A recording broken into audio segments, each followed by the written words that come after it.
The Stags knew it would be a real ding-dong battle, and despite the fact they spent the majority of the second half on the ropes, it's they who take a slender lead into Wednesday night's all-or-nothing second leg.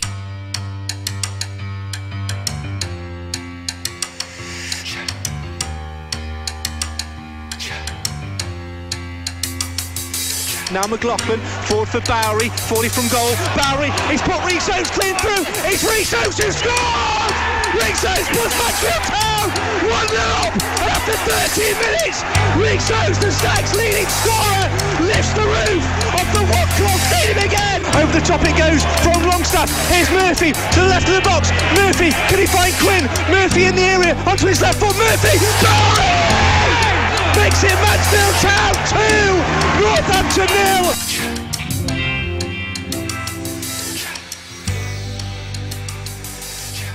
Those goals from red-hot Rhys Oates and Jordan Bowery proved just enough to edge the Stags ahead at half-time in the semi-finals, but going to Sixfields to take on a side boosted by the return of their golden shot stopper is going to prove tricky. The Cobblers are the best defence in the division with 21 clean sheets, all thanks to Liam Roberts, but they've failed to win a game all season when they've conceded first.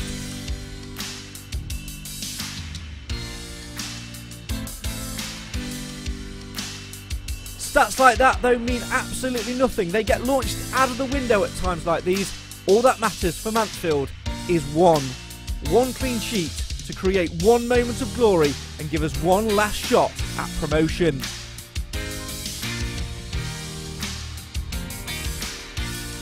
Tonight we'll reflect on the knife-edge drama of the first leg and preview Wednesday night's second leg showdown at Sixfields as we head inside the dressing room and hear from the gaffer Nigel Clough and defender Stephen McLaughlin. Could be a long night, could be up to 2 hours and possibly penalties, so we have to be prepared for that. But I think trying to get through that first 15 minutes where we expect them to throw everything at us and trying to do some damage ourselves, I think that's the key.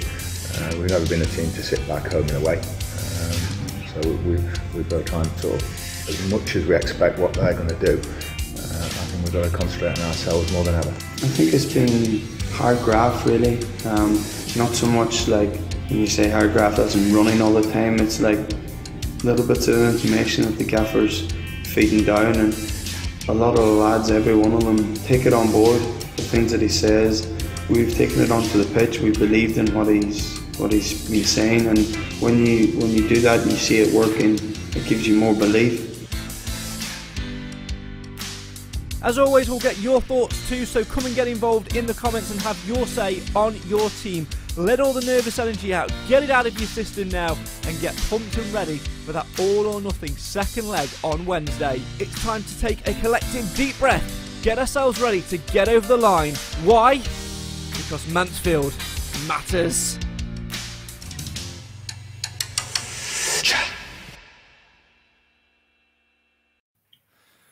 Well, with the bellowing crowd of One-Clough Stadium still ringing in our ears from Saturday night, a sun-setting Saturday night, which was the perfect end to the home games this season. The question remains, can Mansfield Town go one further and do it again at Sixfields on Wednesday night and get themselves a place in the Wembley League Two playoff final against either Port Vale or Swindon?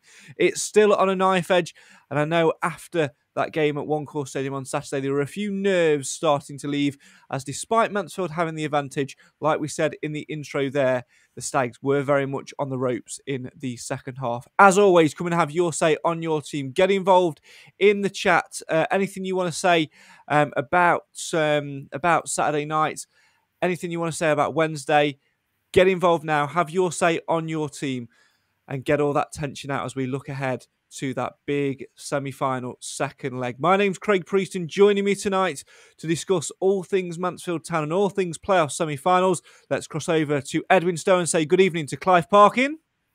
Good evening, Craig. Hello, everybody. And let's cross over to Sutton Ashfield to say hello to the world's most famous PA announcer, Mr. Alan Wilson. Good evening, Craig. Good evening, everybody. And let's cross over to the other side of Mansfield to say hello, just in time, to Nathan Edge. Good evening. He's not even got his microphone ready yet. How did that happen? How did that work? Honestly, mate, genuinely perfect timing. Good to see you as always. We'll give you a minute to get yourself settled in Cheers. your seat. As always, come and have your say on your team and let us know your thoughts on Saturday night. A roller coaster of emotions, a roller coaster of a ride, Alan. And at half time, if only we were thinking we could replicate that performance over the next 45 minutes, it could have been a much comfortably cushion going into to Wednesday night. Alas, Mansfield Town what Mansfield Town did best, left that side in the dressing room and came out and were on the ropes for the next 45. Typical Stags, eh? Yeah, but it was good. To be fair, Craig, I think everybody in the ground would agree. You know, they'd got to come at us sometime. We couldn't, keep marauding them all the time. If only that one where Rhys Oates, probably after about 5 minutes, when he slid in, if only they'd just cottoned onto that one, it'd have been even better. But we knew they were going to come at us, but we withstood the pressure. And I thought Hawkins was an absolute colossus. I don't know how he didn't get the man of the match. A performance to be proud of, Clive? Yes, I don't think I'm too critical of the second half. I know it's disappointing after the highs of the first half, but we're playing a very good team, and they came at us, and I think overall they deserve to score a goal. I don't like the way they scored it, but they deserve to score a goal in the game. I think 2-1 represents a particularly fair outcome. Yeah, Nathan, what about you? It was a nervy night for us in the press box. I had Cam alongside me, so that was bad enough. But in terms of being in and around the stands, it was absolutely rammed. The atmosphere was ramped up to 11. What an incredible night at One Course Stadium. Just a shame that wasn't it. Yeah, I mean, you say typical Mansfield sort of eventuality of the second half performance, but I think it was typical of the playoffs. You look at exactly what happened. The following day with Swindon and Port Vale. It was very similar. Swindon played very well first half, probably well deserved their lead. Second half, I think just not necessarily nerves kick in, but the other side, they're in the playoffs for a reason. They're going to give it a fight. So and Port Vale came back into it. So it was very similar for ourselves. But I took it before the night started, a 2-1 lead into the second leg, and I thoroughly enjoyed it. We all would love to 2-0 or a few more, but it is what it is, and we had a great day. So I'm looking forward to it. I remember being sat with Alan Wilson at Costa in near Kings Mill during the day in the glorious sunshine, Alan. We were sort of saying we're not quite sure how this one would go. And I think we both sort of said, didn't we, at the end of the conversation, that we'd be happy if Mansfield was still in the tie after the first leg. Well, they're very much still in it. They have an advantage.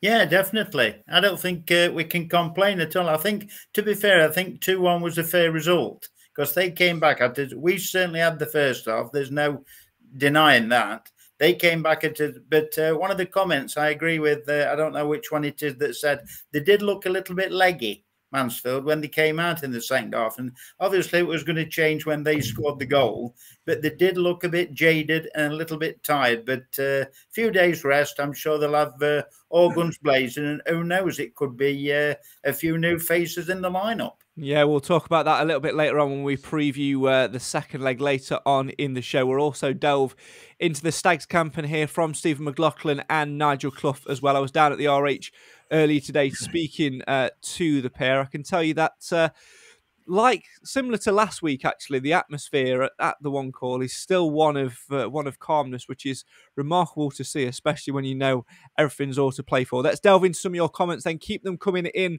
tonight. Have your say on your team. Roger kicks us off and says, a poor second half. Stags seem to run out of steam, ideas, a few scary moments when it could have gone all wrong. Mark says, I think we have to freshen it up as we looked leggy the second half. Hewitt at right back, Lapsley in for Longstaff and Clark for Quinn. Need some bite in midfield. I definitely agree on bringing Clark back in potentially. But one thing Nigel Clough said to me earlier on, Clive, was that if there's any player that's struggling, it's Stephen Quinn. Well, we all know the record when we don't have Stephen Quinn in the starting lineup. So let's do whatever we can to make sure Stephen Quinn's name is on that team sheet come 7:45 on Wednesday night. I understand your sentiments, but to be fair, he was off the pace all through the game, I thought. And in fact, it was his mistake that led to their goal. I'm not blaming him for the goal because we had chances to defend it afterwards, but he conceded the ball. at a point in the game where we weren't under that much threat. So I think he's carrying a knock. He obviously is carrying something because he's just off his normal pace. And what you want from Quinn is that bite, that aggression, that extra yard. And you take that away from his game, and actually would have been better putting another player in his place, I felt. Daniel says second half was horrible. Scott says win or lose on Wednesday, I've been renewing my season ticket. Thoroughly enjoyed this season. Come on, you Stags, we can do it. Robert says felt like a loss immediately after Saturday, but I'm back feeling optimistic for Wednesday. He's got a good point there, Nathan, as Robert with what he says. Walking out of the ground, it did feel a little bit like a defeat. There was some definite sort of deflation feeling in the air, but I think that's because we gave it, what we perceive to be absolutely everything in that first half. Nigel Clough actually disagreed, and he felt that we've played better this season. He felt that the 2 goals actually papered over the cracks a little bit. But like Robert says there was a little bit of a feeling of deflation because it's still so wide open. Yeah, I think we know if we went in with a 2-0 lead, it's obviously an even bigger advantage. And I think if it was the opposite way around, if we went in at half time 1-0 down and then pulled it back 2-1, we'd have all been absolutely buzzing and jumping off the roof. So it's it bounced off the walls. But it's still the same result. So I think it's just I think it was more relief. I think that at least we came out with the advantage, because on the second half it was looking like there was only going to be one team that was gonna go on and get more goals, and unfortunately for us, it wasn't really looking like it was going to be us. And just touching on what you mentioned there about Nigel Clough and the performance overall, I mean, the first half we didn't necessarily see a lot of the ball, but the best thing I think a part of our play was when we did have the ball and when we were attacking, we looked dangerous. We just didn't seem to have that in the second half, and whether it was down to fitness and a few players being leggy and so on, possibly down or down to the mentality. There's all sorts of reasons for it, but I think first half that was the difference. When we did go forward, we looked really, really dangerous. Roger says a misunderstanding at their end led to their goal. They're a good team though, so in the end a fair result. Daniel says genuinely thought I broke my toe when Rhys got took down on the edge of the box. Thomas says Hawkins is made to play against Northampton, very good at centre back with teams with a more direct style. However, if us and Swindon get through, I wouldn't play him against McCurdy/Barry. He would get twisted and turned. Yeah, we'll cross that bridge when we come to it. Mick says Hawkins was man of the match by far, won everything all game. I do worry if it does go to extra time, our fitness, especially in the last quarter of games, really shows, and that would be a big worry if ever we needed a clean sheet. Let's have it on Wednesday evening. Andrew says, I think we need to go at them straight away in the second leg, not sit back. Roy says, not sure why Longstaff was taken off. I think he was carrying a bit of a knock as well. Nathan, the streets never forget about your comments from earlier in the season, by the way. As Daniel says, Clark can only come on if Nathan does what? I mean, when you mentioned about Clark coming earlier, I don't know if he was looking at the screen, but I had a bit of a smirk. So, enough said with that. Richard says, don't play Longstaff on Wednesday, Mr. Clough. Not good enough without the ball. Roger says, it's not easy playing these games after a long, long season. The fittest will survive, I reckon.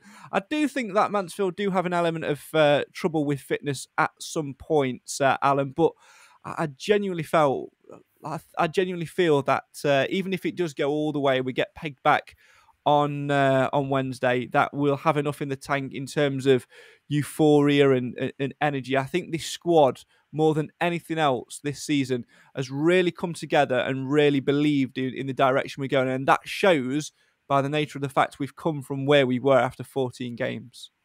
Well, I think two things will see it for me.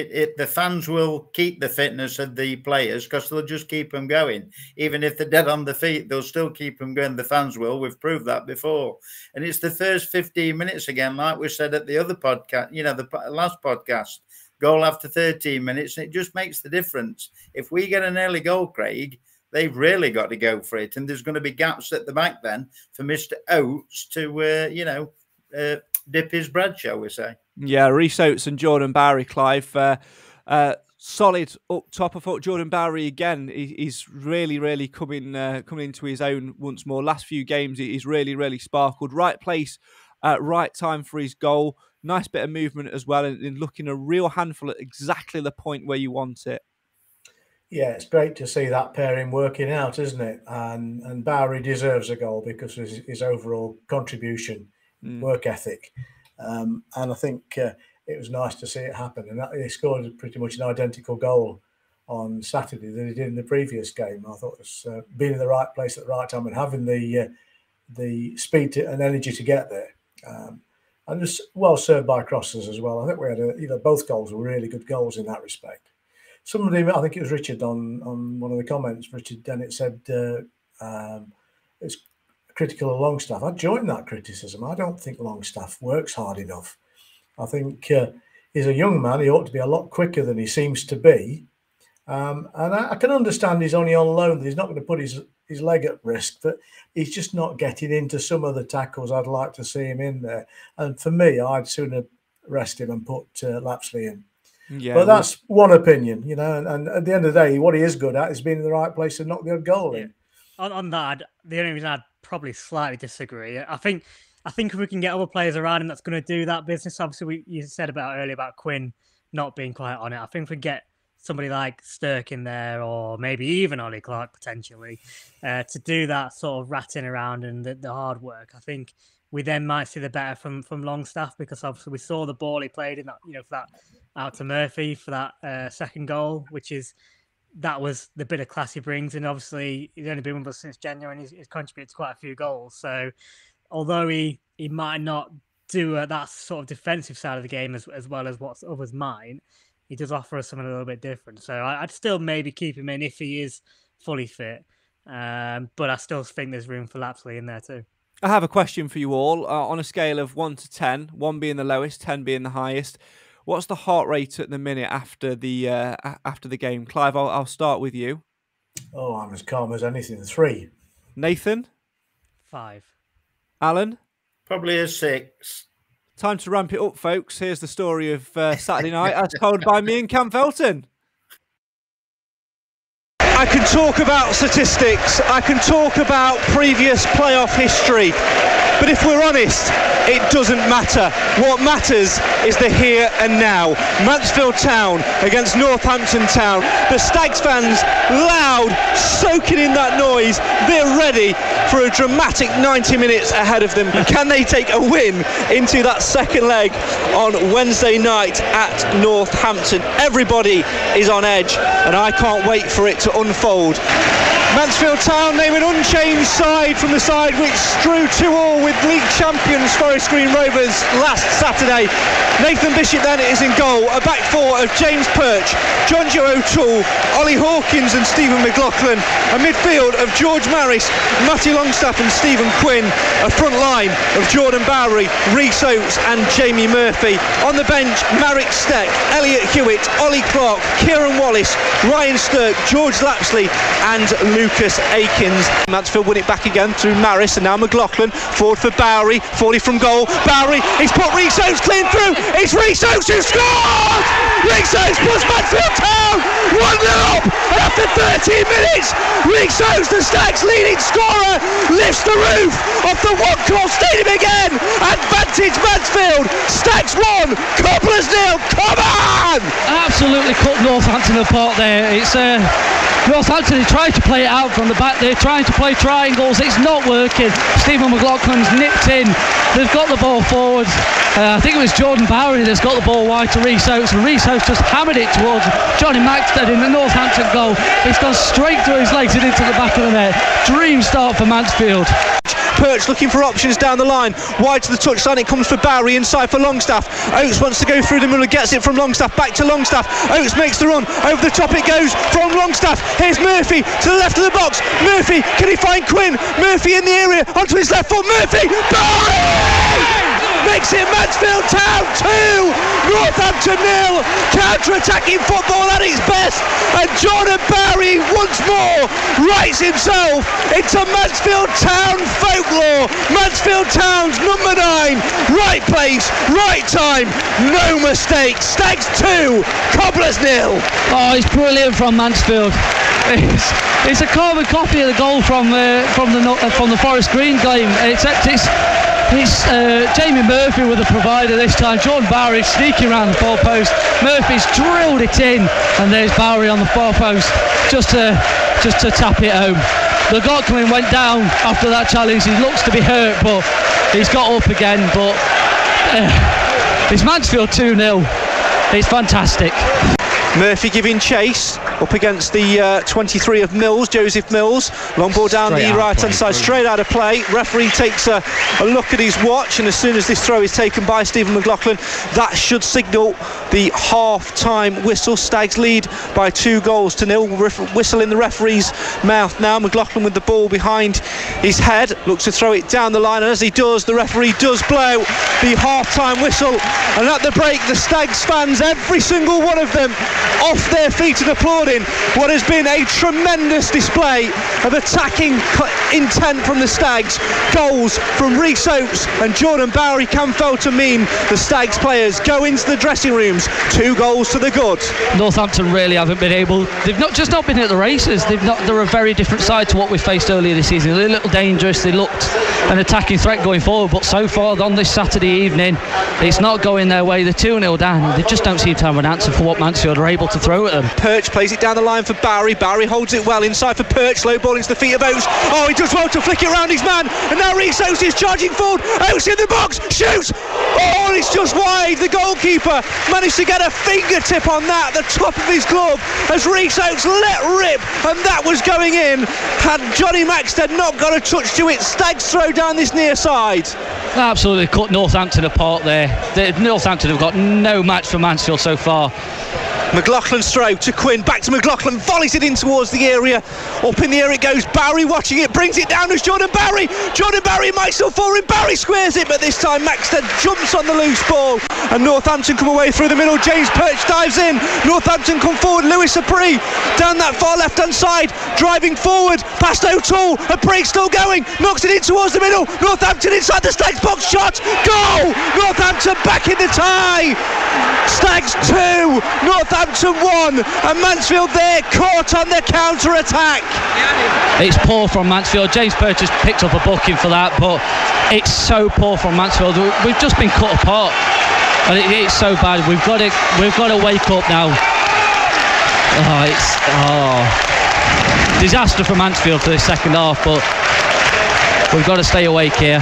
10 seconds left here in this first leg. Mills pumps a desperate ball in towards the Stags box. It doesn't fall in the Stags box, but Northampton have the possession. We've played the 4 minutes now, waiting for the referee to blow the whistle, and he does.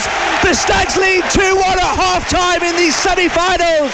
At full-time here at the One Course Stadium, it's a slender advantage for the Stags, which they take to Sixfields on Wednesday night. Stags electric in the first half, but in the second, Cam Felton were very, very poor indeed. Northampton had them on the ropes, and the Stags hold on and have a 1-goal advantage going into a huge second leg at Sixfields on Wednesday night. It's such a frustrating evening for the Stags. We should have been out of sight at half time, and in the second half it should have been more than Northampton scoring. Mansfield just didn't look interested in that second half, and we were punished on one occasion. We were very lucky not to be punished on a second, and maybe a third and fourth and a fifth and a sixth. It's just kept coming and coming and coming. We didn't deal with it. We smuggled the ball away, but my geez, through that first leg by the absolute skin of our teeth. So Cam Felton says through the first leg by the skin of our teeth. How's the heart rate now, Alan? Fine, still the same 6. Because I was there, Craig. I thoroughly enjoyed it, but to me, it didn't sound like Cam.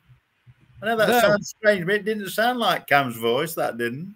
No, he must have put on an act trying to make himself out to be a professional broadcaster. I've been trying it for months, but it's still not working. Nathan, Cam did say there, by the skin of our teeth, and he's not far wrong. We did get a little bit lucky. There were perhaps a few decisions which went in our favour, but also a few which, didn't go in our favour. We're talking about our favourite. I'm not going to play the music on this occasion for Mr. Rose, but all in all, we did what we needed to do, put bodies on the line and ensured we protected the lead which we'd built in the first half. Yeah, I mean, I don't quite think it would have been 4, 5, 6, as Cam said in the commentary, but we we could have done better in that second half. We can't. We know we've got to be sort of realistic about that, and we're going to have to do better than that at Northampton. But the most important thing is we got that 2-goal lead, and we still had threats on the pitch. So as long as we can be a bit more consistent on Wednesday night, hopefully we can do it.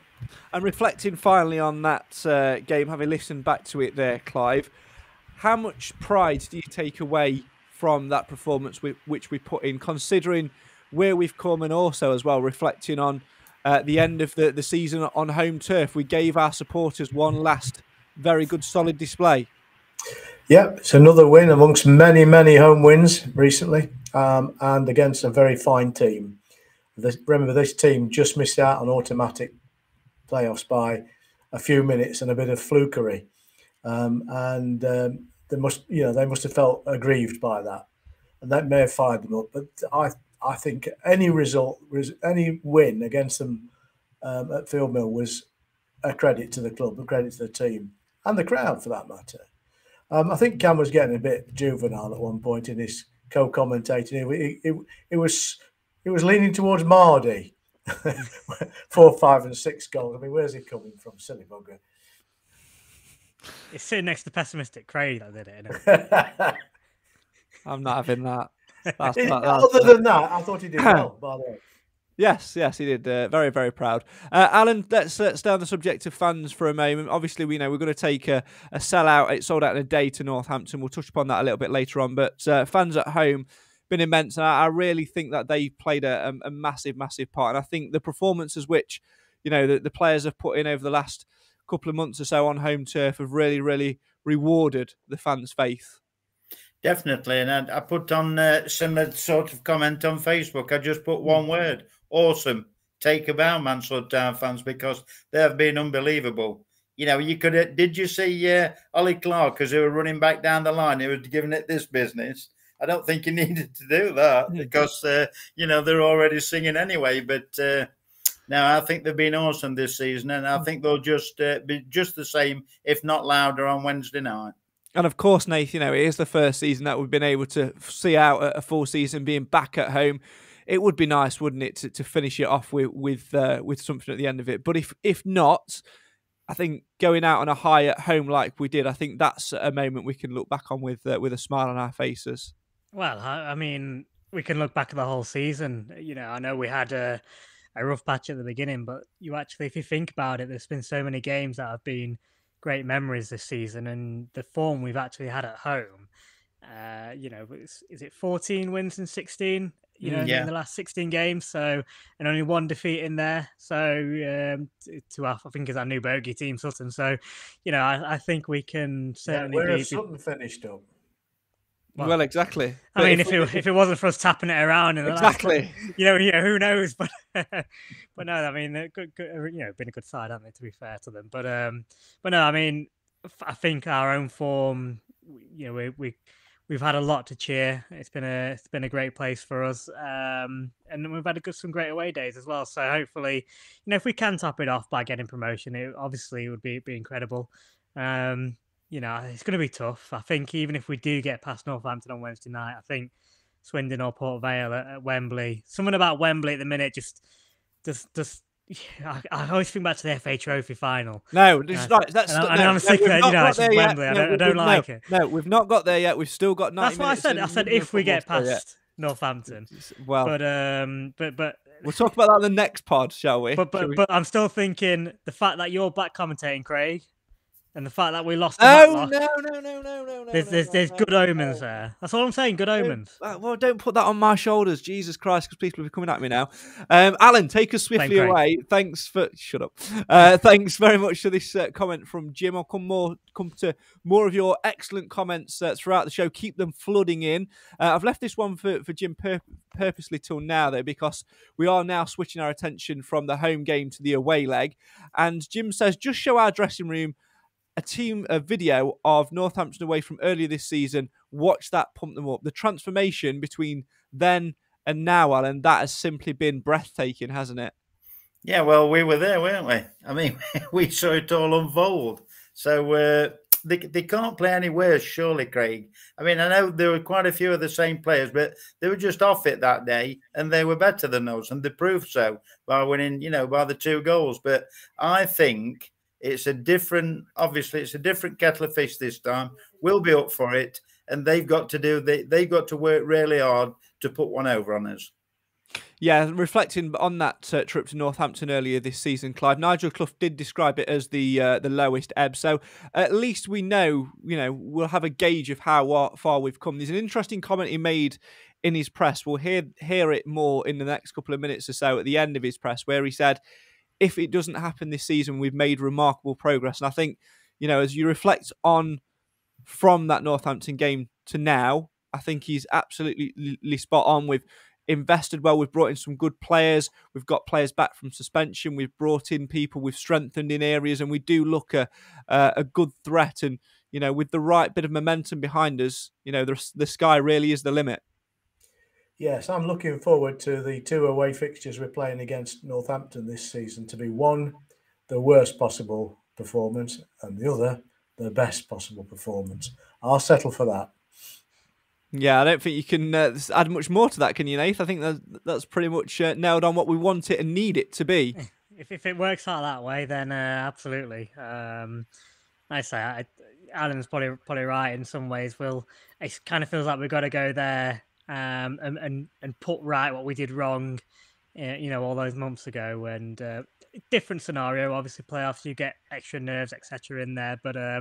Hopefully, this group of players we've got now, there's a different belief about them, and there's different personnel in there. It'd be interesting to look at the starting lineup actually and see who we actually do have difference. But the most important one is probably John Joe O'Toole in there. So he definitely wasn't here then, was he? So no, it wasn't. No, different team, different mentality. Was Perch out then as well? I think he was out. I think I will actually be able to tell you because it is on my notes. Say you did it the other day, didn't you? On the last podcast, you. Just got to squint my eyes to do it though, because my printer's printed off black and white. So Bishop, Clark, Rawson, Hewitt, McLaughlin. Then we played. So we played 4-3-1-2 with Charles Lee Clark and Bowery in midfield, with Lapsley in just behind Hawkins and Johnson. So it was a very different team. We had only really how many? He was actually started in there from that. Macca, Bish, Bowery. Some in very different positions. And Hawkins, and some in very different positions, Barry was essentially playing left wing back that day and Hawkins playing at centre half. So completely unrecognisable compared to where we're at now. And, if you look at our backbone of O'Toole and Perch, not there. You look at our engine room, our fiery little Irishman, not there because it was as a result of his 6-game ban silliness. Being a fiery Irishman. So we were probably the worst equipped squad at that moment in time. And I think, moreover, they didn't arrive with their attitude right for that game. So I don't think it's worthy of comparison. I think we just say, if we play like we have been able to play in the last third of this season against Northampton and start well, we have every reason to believe we can come away with a result. Keep your comments coming in. We're going to hear from Nigel Clough in just a second. I'm going to bash through a few more comments though before then. Not Aikens' biggest fan, says Thomas, but I'd be tempted to start him over Murphy. More potential to hold the ball up out wide if we are under the cosh. We'll talk team selection later on because we do have to approach it differently, in my opinion. Ben says, hi, Craig and everyone. How are you all feeling after Saturday? I felt the feeling the Stags are off to Wembley. I believe we can do it. # up the Stags. I'm going to be honest, my feelings are still pessimistic, Craig, and nerves. Clive, you give us a 3-word feeling description. I'm cautiously optimistic. Nathan? Relief, but still believe. I know that's 4, but don't count but. All right, we'll give it a hyphen. Alan? Win, win, win. Clean sheet, please. A bit of echo there as well. I'll go clean sheet, please. Yeah, that is actually all we need. But God, Christ, could you imagine us just like, oh no, I'm not even. I hope to God we don't set out to win to draw 0-0. No, we absolutely won't. I don't think we will. Clough has said as much, hasn't he? I don't think we'll do that. Yeah, no, absolutely. We'll hear from him in just a second. Roger says Hewitt to start or Perch at right back. We'll come on to that in a little bit more. The fans have also been fantastic this season. Jamie says we need to play like Luton are playing now, going on the attack. I can't tell you how Luton are playing now because I'm doing this, but I'll take your word for it, Jamie. Let's hope must be on the attack. They must be on the attack, absolutely. I'm going to guess that they're on the attack. Talking of attack, let's see what Nigel Clough makes of Mansfield's attack from Saturday night and how he thinks we should attack the game on Wednesday night. Earlier on today, I jumped in the car, headed off down to the RH Academy and caught up with the Stags boss ahead of a huge Wednesday night semi-final second leg. I think we're pretty relaxed at the moment. We've tried to keep it that way for the last 10 days since we managed to get into the playoffs through the Forest Green result, and I think we go into it in reasonably good spirits. We will like that to keep that 2-goal lead intact, but I think at the start of the night we'd have taken a lead of any sort. Yeah, that advantage is critical, as you say, but in terms of mindset, you know that Northampton are going to come out and fight for everything. How important is it for you to make sure the players go into it almost like there's everything to play for, like it is level on aggregate? Well, that's it, but they have to come out and try and get a goal, certainly. We don't have to, but the way that we play will mean that we'll be trying to cause them problems. I think it's going to be down to how we defend more than anything on Wednesday night. I thought the two centre-halves especially, well, the back four in general, dealt with an awful lot of balls into the box, long throw-ins, set plays and everything. You can't afford to switch off for one of them on Wednesday night. And the first 15 minutes on Wednesday night, I think that's probably in reality where it's going to be won or lost, isn't it? Yeah, it could be a long night, up to 2 hours and possibly penalties, so we have to be prepared for that. But I think trying to get through that first 15 minutes where we expect them to throw everything at us and trying to do some damage ourselves, I think that's the key. We've never been a team to sit back home and away, so we've got to try and sort of, as much as we expect what they're going to do, I think we've got to concentrate on ourselves more than ever. You mentioned the P word there. You've loved breaking statistics this year for Mansfield. Excellent home record. Last win on penalties 2013. Is that going to be on the agenda today to practice them getting that right, just in case? Yeah, we've been practicing since after the Forest Green game. I don't think it's something that you do just the day before the game or whatever. So, no, we always knew that this was a possibility. So we prepared for it from then. You can never recreate the situation on the night and the atmosphere and everything. But you can get that routine of running up and taking it, what you're going to do with it, don't change your mind, all those sorts of things. You can practice that. And you and a lot of the key players in the squad have been in this situation before, playoff, semi-final, second legs, things like that. What experience do you draw from that going into Wednesday night? Well, it's in our two previous experiences, we were level at once at Burton and we were losing after a home tie with Sheffield United. So we've never gone into it with a lead.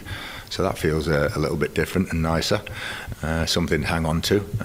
But we'll be preparing the players as we have done all season and just trying. I think it's going to be the team that keeps calm and composed as well on the night. The biggest thing for you and your players on Wednesday will be the travelling support again. They were immense on Saturday at the One Call.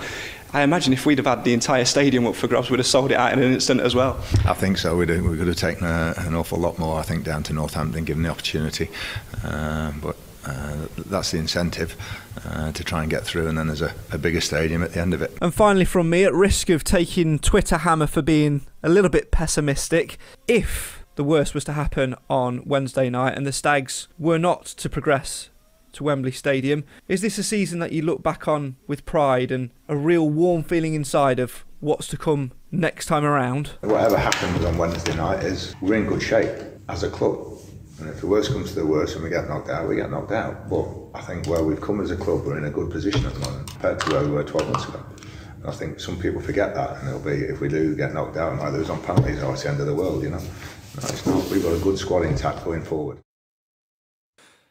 Stags boss Nigel Clough speaking to me earlier today at the RH Academy. A reminder, if you want to get yourself to Northampton, if you've got a match ticket, there's still spaces available on the Stag Supporters Association's 4th coach. That's travelling down to Sixfields. I believe Clive and Alan will be aboard those coaches as well. If you want to get yourself on those coaches. The best way to do it is by texting your name and membership number. If you're not a member, just put the words non-member after your name and text that to 07967 689 597. That's all the details that you need. Right, let's move swiftly on to the comments made by Nigel Clough there, Nath. There's two particular comments that I want to come on to. The first one is the one which he finished on there, and he made a point of asking to talk about this at the end of the press conference. And I think he's absolutely right, but I think this year there's something different. I know it's horrible to take your mind back to 3 years ago when we lost out in the playoff semi-final second leg on penalties and the heartbreak of not getting promoted and things like that. And obviously what happened after that. There was that season, though, this feeling of, what's the word I'm looking for? Like it had to be done. There was an expectation on the club to get promoted that year. There's not this year. There seems to be a sense of, calmness and one that is building very much for the future, but fans will get caught in the moment, won't they, on Wednesday? There's no denying that, but I think Clough's got a good point in saying it is a lottery. Sometimes you win it, sometimes you lose it, and I think he's got a good point in what he says, Nath. Yeah, I mean, we've had a couple of years of real disappointment, haven't we, where we've been languishing at the wrong end of the table after missing out those few years ago.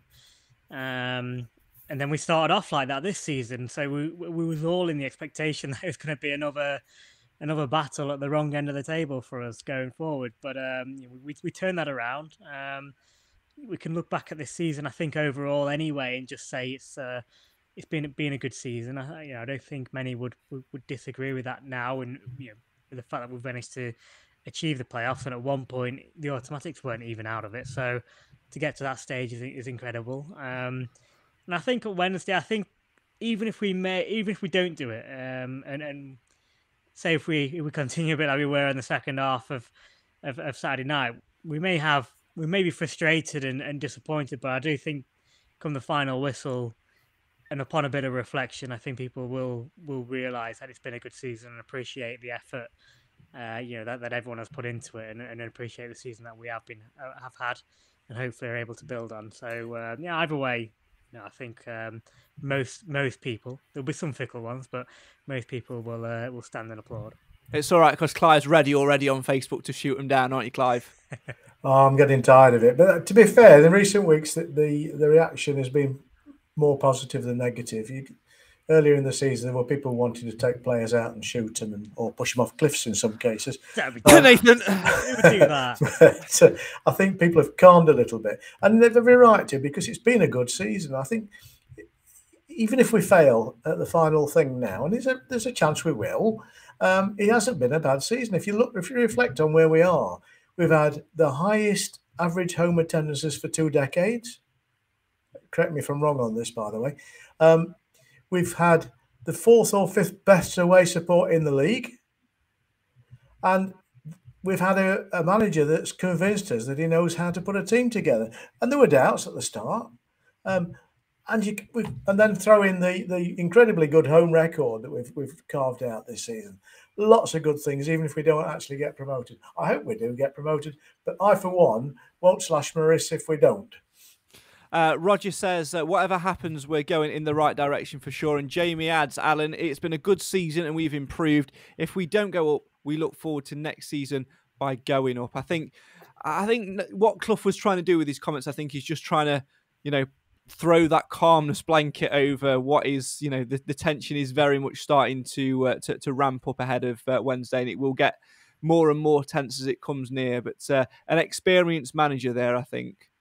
Yeah, and on whether it's Facebook, any social media platforms, whatever, you'll get people that don't like it. You'll get people that do like it. But I know one thing's for sure, all the Stags, and I can say this hand on heart as a Stags fan, if Mansfield Town players leave it all out there on Wednesday night, I don't think there'll be any problems anywhere. They've got to leave everything on the field, 100% in every case. If they do that, there'll be no problems. But if they're a bit under par and it looks as though, some's bit either leggy or not quite up to it, providing they leave 100% out there, there'll be no problems. Yeah, absolutely echo those statements. We're going to talk team selection in a minute and how we will approach the game. But first, we're going to head back into the Stags dressing room and get a little bit more reaction and sort of previews ahead of Wednesday night's big game by speaking to the man who Nathan Edge used to criticise quite a lot on this podcast, didn't you, Nath? No, did I? Who? Your favourite player now. You should. I mean, you should have thought you stood after him as well. I thought it was Hawkins, but it's not. I know who it is now. It's the the player of the season, mate. Player of the season. In all departments. Very poor from Nathan. He's not going off any cliff from me. I'm not going to lie. I'll be there to catch him. Fickle. That's what you are. Fickle. I mean, I'm not going to lie, mate. I'd be worried if it was you that was there to catch something, but there you go. I'll leave that one there as we head back to the RH Academy to catch up with Stephen McLaughlin. And I started by asking him about how he feels about playing a little bit deeper on the pitch as he's moved from a left wing attacking role to being the club's mainstay at left back. Legend. This season that I was the main left back, and it did take a little bit of getting used to, as in defending, your positional sense and all, but the gaffer's been very, very good with it, sat down and talked about different things that I need to be doing and bring it into the game, and it's helped me massively, covering around and going forward. I just got a licence, me and Cunny's stuck up a good partnership. It just happened. He's a very intelligent player, so I'm able to play off him, know where he is, and it's been enjoyable to play alongside him. And then at the start of the season, had Perchy alongside me, who's like his experience, was helping me through the start of the season. And now, I feel like I've really kicked on in my game defensively and going forward as well. Of course, you mentioned Stephen Quinn there when the gaffer presented you with the award. He sort of made a wry little joke, didn't he, about you should perhaps split it down the middle. What's that partnership been like, and how key is that to Mansfield's success this season? Yeah, I know it's kind of a joke that he's saying, but in fairness, it's kind of true. We just clicked really.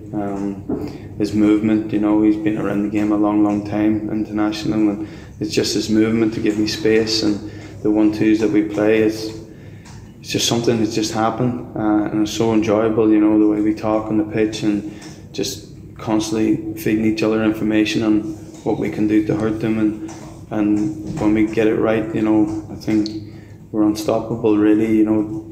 Sometimes defenders don't know what to do, because we rotate all the time. And it's been very, very enjoyable playing alongside him. And you've got a bit of a third wheel in there now as well, haven't you, with JB Murphy coming in? Yeah, that's right. Yeah, Jamie. Sometimes I want him to stay out of the way. Sometimes, but no, Jamie's another player. He's very kind of similar to Stephen Quinn. Likes it on the floor and likes playing 1-2s and that. You can get round the outside of him. So they're much the same. Enjoyable to play with. Let's talk playoffs. Obviously, there's a lot of players in the squad that have got playoffs experience. You're one of them. How important is that experience going to be to get you through what is a very knife-edge second leg? Yeah, you got to go there and just play the game, not the occasion, as people would say. You got to take the emotion out of it and just play your best football. Do the best that you can do, and if everybody does that, then I think we'll be successful on Wednesday. But as I said, they're going to come out, they're going to be fighting for everything, and we really got to match that and stand up to it. What's it taken for this group of players to get to this point? You've been here for nearly 2 seasons now. What's it taken for the club to get to this position where they're 90 minutes away, potentially from Wembley, and then a shot, of course, at League One? I think it's been hard graft, really. Not so much when you say hard graft as in running all the time. It's little bits of information that the gaffer's feeding down, and a lot of the lads, every one of them, take it on board. The things that he says, then we've taken it onto the pitch. We've believed in what he's been saying, and when you do that and you see it working, it gives you more belief with the other information that he gives you. And it was just about kind of relaxing and controlling games, staying on the ball, because now we know that we're capable of it, we're good enough to do it. And you've seen throughout the season, like, there's games where we've controlled massively, created numerous chances, and sometimes maybe that's our downfall, that we didn't take the chances that we've created this season. But as I said, like, to get where we are today is a massive achievement for the players and for the club. That's Nathan's favourite player, Stephen McLaughlin, speaking to me early today at the RH Academy. You can see more from Macca and from the gaffer Nigel Clough by heading across to mansfieldtown.net/ifollow, where, of course, you can catch all the previews in the build-up to that big game. And if you missed it earlier on, of course, if you want to get to that big game on Wednesday night, there's a fourth coach been added by the Stag Supporters Association. All you need to do to book yourself a seat is text your name and your membership number to the following number. Clive Parkin. I've put him on the spot. Get him! Got him! Got him! Shut up then. 07967 689 597. All you need to do is text your name and your membership number. If you're not a member, just text the words non-member after your name, and you might see Clive or Alan on one of the buses. And you never know, Alan might do bingo, or there'll be some form of entertainment. I don't know what his plans are, to be honest. He might be too nervous at that point, and he might lose his balls all over the place. Talking of losing your balls and losing your mind, let's move back to Nathan Edge, who enjoyed that interview with Stephen McLaughlin there, because... got in the word legend, didn't you, before that interview started? Oh, sorry, did you hear that? Yes, we did. Yeah, I wasn't going to let it go unpunished, mate. I mean, I just want to correct you as well. You said that I was criticising him at the start of the season. It was actually last season. No, you were criticising him at the start of this season, and I do have evidence of said criticism. All right, until I get this evidence, now having it. But that said, I did criticise him a lot last season, but the key for him, and he was talking about it in the interview, was Stephen Quick. I think when they're on the pitch together, we're a different side completely. And you get so much more from Macca, and I think it shows with the assists he's got this season. He's been pivotal sort of for us down that left-hand side, and I think they do complement each other very well. So that's been the difference this season. That's what's seen us get more out of Macca. And out of all the players, he is one with experience in the ranks. Clive, he's been there and done it. He got promotion via the playoff cert before with Southend, I believe. And going into ties like this, where it is all to play for and things like that, and you know how things can swing one way and the other, that experience and the experience of others within the squad with similar backgrounds and similar memories is going to be key going into this second leg, isn't it? Of course it is. And I think we're actually well set up with experienced players at the moment. Lots of the players that Clough's brought in, either by signing them or recruiting them on loan, they've all got really useful experience. I mean, the downside of a lot of experience, you have a lot of old players, but generally speaking, the balance is about right now. And I don't think anybody should be caught out by the surprise of what we've got to do in the next two games. Hopefully 2 games anyway. Now, on this podcast, we often change our names depending on what's happened in the weeks and things like that. I know for a long time, Alan Wilson was accident prone Al. The Blind Stag has always been the Blind Stag, except for 1 or 2 times when he's tried to be clever. Tried to be clever, yeah. Run out of ideas now. Run out of ideas. Clive's thrown every little bits of sponsorship, trying to get himself a sponsorship deal in every now and again. And I've always kept mine at Mansfield Matters HQ. Now, I'm not going to change it, mainly because I can't spell it, but I am going to sort of highlight the fact that pessimist Craig is going to come out again here, Alan. And that is in terms of how we approach the next game. Yes, we have a 1-goal lead on aggregate. We lead 2-1, so we have a 1-goal lead on aggregate. All we need to do is keep a clean sheet, and it is absolutely job done. See you at Wembley. Enjoy yourself. But in terms of approaching this game, Nigel Clough mentioned it in his comments. It says it's down to how we defend. Yes, we've got to defend and be really, really tight at the back and not let anything come through. In fact, I would say that we need to be solidified at the back. But what we also need to do, for me, Alan, in terms of mindset, is not just approach it like we're at 0-0 and like it's level on the tie. I actually think we need to take Northampton's approach and approach it like we have got something to play for, like we're the ones that are a goal down in the tie. Because if we do that, we will throw our bodies on the line a little bit more. We've got to protect something. And that's why I think pessimist Craig on this occasion could be right. I'm going to say, when he had the interview, when you did the interview with him today, he said that the first 15 minutes also, like we've said a lot of times all season, the first 15 minutes is going to be crucial. But who's to say, Craig, that we can't do to them what we did to them on the first half on Saturday night? You know, it all depends how the game pans out. They've got to come at us. We know that. It's no good them being boring because a draw's no good to them. They've got to come at us, you know, and that's where we can find the loophole with the speed of Oates, speed of Bowery. I can't see any problems with the mindset or anything. It'll just pan out on the day. And if we're good enough, we'll win. If we're not, try again next year. Just looking at some stats, Northampton have scored 8 times within the first 15 minutes this season. We've done that 6. Conceded first in the first 15 minutes.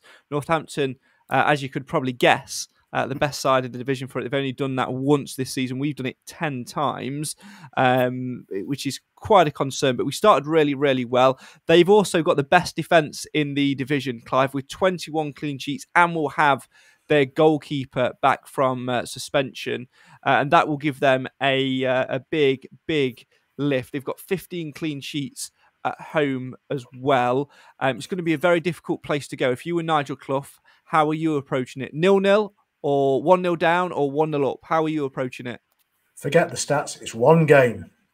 One game. That's all we've got to do is play that game well. And we can't afford to sit on what we've got. We've got to go and find another goal.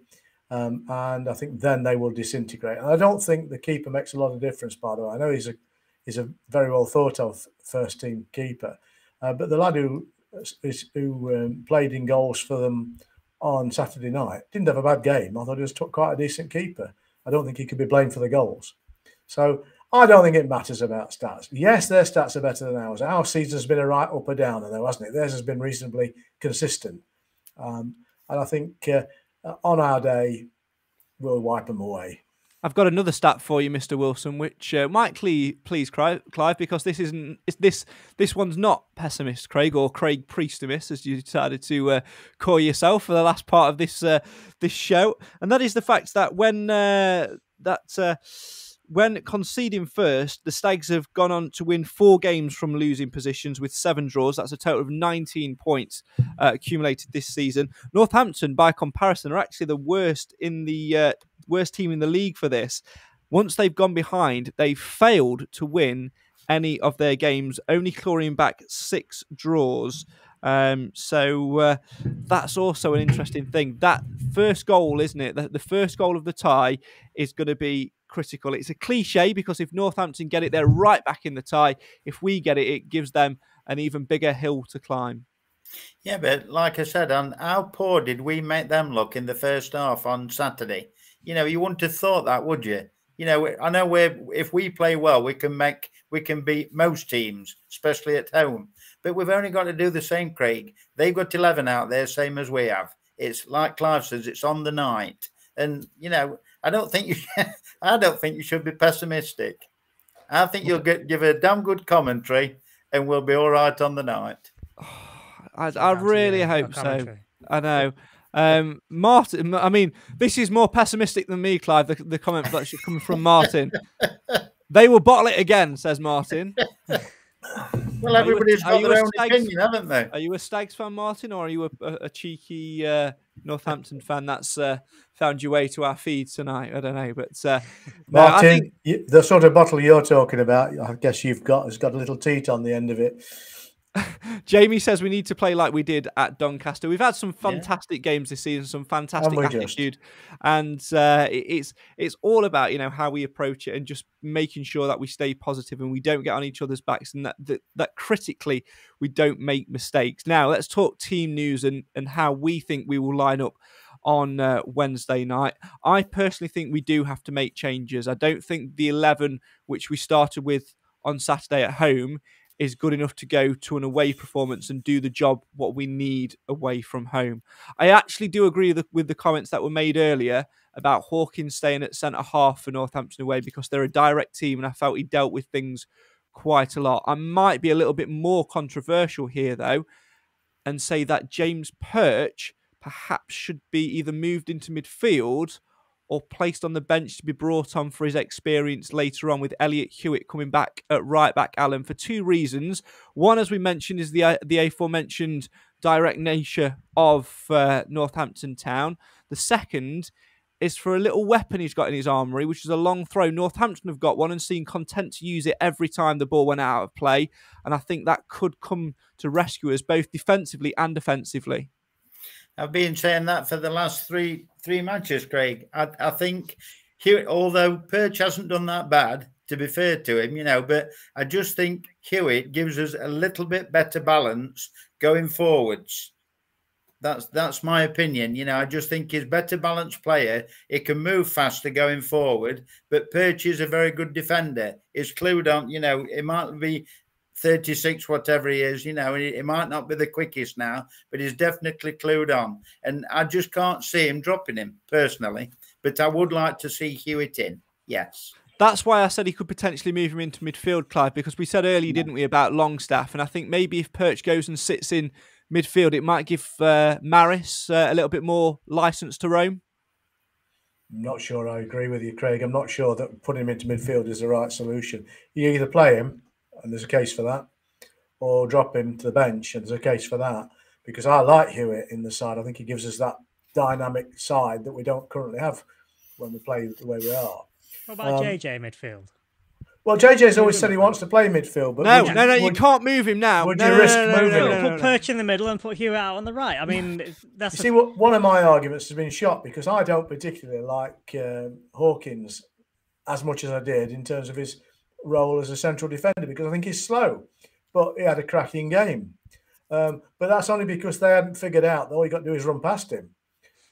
They were trying the most direct things all the way through the game, and he handled that with aplomb. And will they do the same? I don't know. If we do get through this and that little type from Swindon's on the pitch, Hawkins will get run ragged by him. No, you change it for them, don't you? You change it for them. Well, you do. You get a machine gun, but we. The reality is we've got a choice. We've got choices to make. Do we leave it as it was on Saturday? There's a case for that. Do you bring Hewitt in? And if so, who do you move out there? At the moment, I can't see Hawkins being moved because he had a great game. So you're go on. Go on. Sorry, now wait till you finish. Just a little point. No, your interruptions lost me now because I've got that brain of an old fella. I do apologise, Clive. I'm going to go have a lie down now, please. But my only point, my only thought process, and it's not pessimistic either, that if Hewitt comes in, he's been out for 3 games. Now, when Sturk came on the other day, it looked lost. I know it was only for so many minutes, but it looked lost. He kept losing the ball. I'm just wondering, if the same, because when Barry started again, the first half, he looked lost. But he came good in the second half and has obviously got better each game he's played. But is it Hewitt? Has he missed 3-4 games now? I'm just wondering, if he's come on in the majority of them though, hasn't he? Other than the game on Saturday, he came on at Salford, came on at Forest Green. Yeah, he did. Right. Well, yeah. And when he came on, he brought something with him. I mean, he brought a bit of pace and a bit of that was my that we were lacking. That was my only thought. But I'm a Hewitt fan. I want Hewitt to play. Let's go back. No, if you finish off, Alan. I was just going to say, and Perch can sit on the bench because we've got the experience and the guile of him if we need him. Lots of people agreeing with Hewitt. Roger says Hewitt's a very good attacking wing back. I agree, Alan. Jamie says Hewitt needs to start. He's better going forward. Just imagine if we had Kellen Gordon fit. Yeah, absolutely. Martin says Hewitt needs to start 100%, and also says, no, Craig, I'm a genuine fan. And Clive, I work for Tommy Tippy Baby Group, so I know what a bottle is. Let's not get into silly little arguments at this time, Clive. I haven't got the time to bail you out. But yeah, everyone's entitled to the opinion. Let's just hope that there are no bottles other than champagne champagne bottles in the Mansfield camp. Paul says we need a couple of changes in midfield to sharpen things up a bit. Ollie Clark and Lapsley back in that midfield, freshen things up a bit and bring DJ back up front as well. And a quick question for Craig. When the football is over, will Craig be doing the commentary on the Queen's Platinum Jubilee? No. Good gig. It would be a good gig, but I'm sure Philip Schofield's already got that one tied up. Yeah.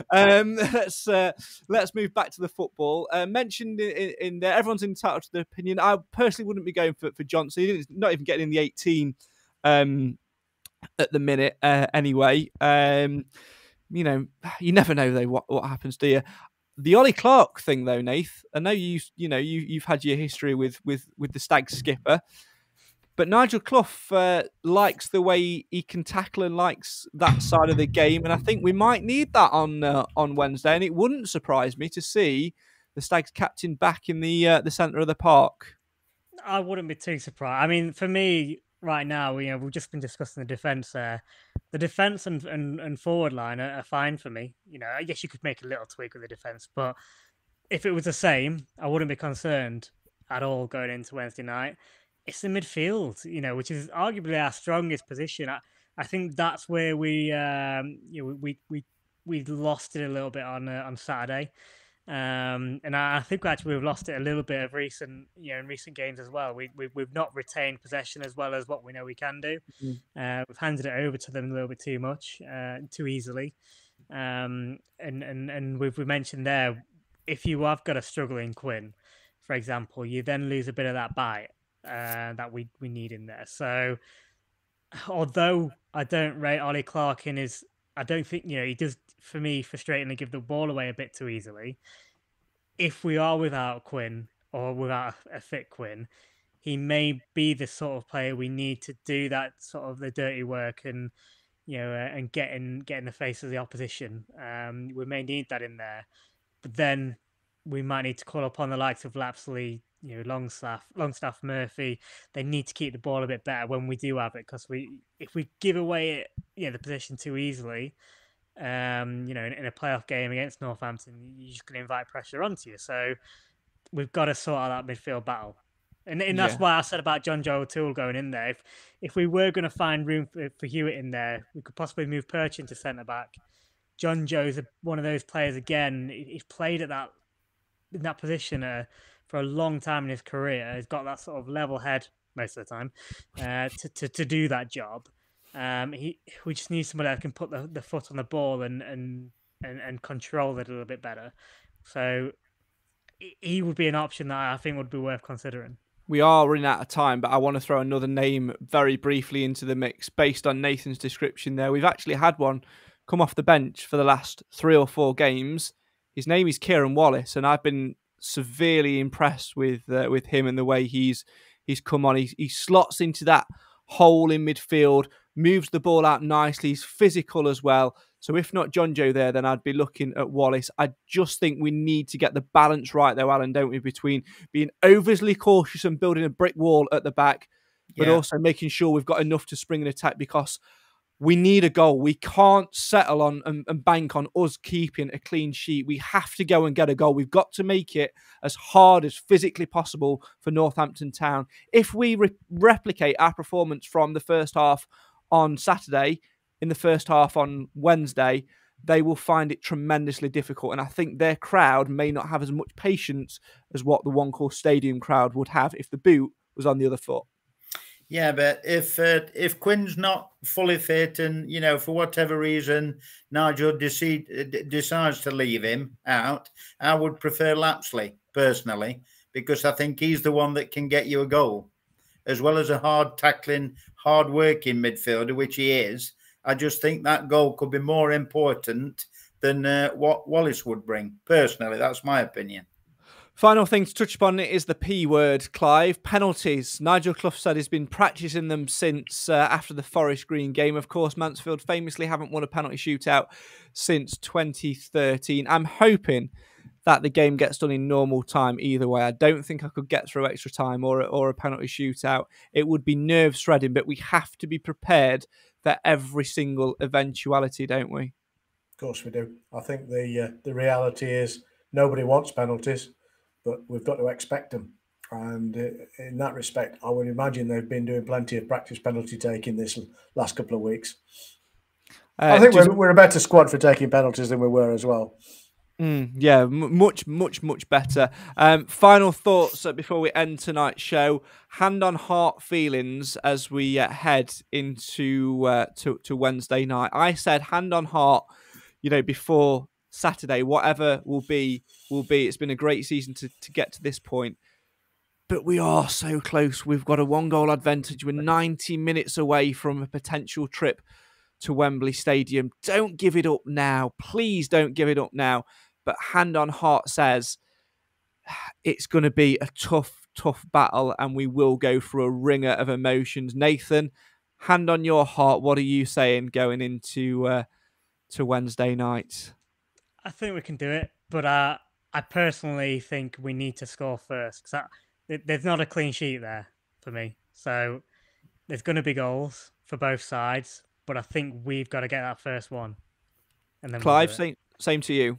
Yeah, I think Northampton have no choice but to come at us, and that means they're going to leave some space behind. With a bit of luck, we can score. I don't think we'll have a clean sheet, so I think we're going to be 1-1, 2-2, and I'll accept either of those. Alan, finally from you. If it's 0-0 after 15 minutes, we'll win. After 15 minutes? After 15 minutes. If it's 0-0 after 15 minutes, we will win it.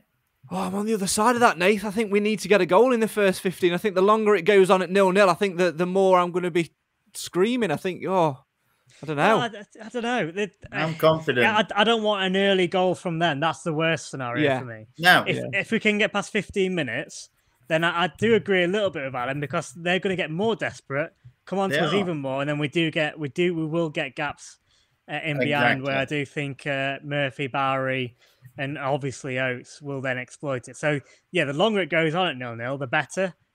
I don't want to concede in that first 15. No. I almost don't want to end the show tonight. We've had a really, really great chat, but I don't want to end it because this actually could be the last time that we sat here talking about an upcoming game.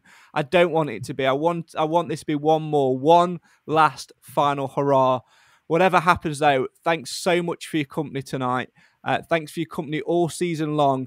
Just remember this, it ain't over yet, and all it takes is one moment to achieve one dream, to give us one last shot of things still to come.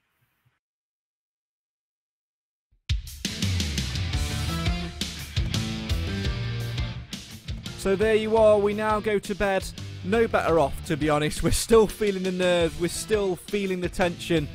Let's just count the days, count the hours, count the minutes, count the seconds until kick-off at Sixfields on Wednesday night. Can Mansfield Town do it? Can they defy the odds, achieve a dream and take us to Wembley for a shot at promotion to Sky Bet League One? They lead 2-1 on aggregate going into the game at Sixfields. Will that be enough? Technically, all the Stags need to do is keep a clean sheet, but as we've seen all throughout this season, Mansfield Town are fully capable of beating Mansfield Town. Let's hope that doesn't happen. Let's hope it's a defensive performance to be proud of, throwing every single thing in front of every single thing that Northampton throw at us. If you can't make it to the game, if you've not got a golden ticket to be in that rammed away end, make sure you stick on Mansfield 103.2. As always, this build up all throughout the day with the show kicking in at 6 o'clock with Aaron Outram in the chair. And then he's back from Benidorm or bust. He's made it back. His touchdown on English soil.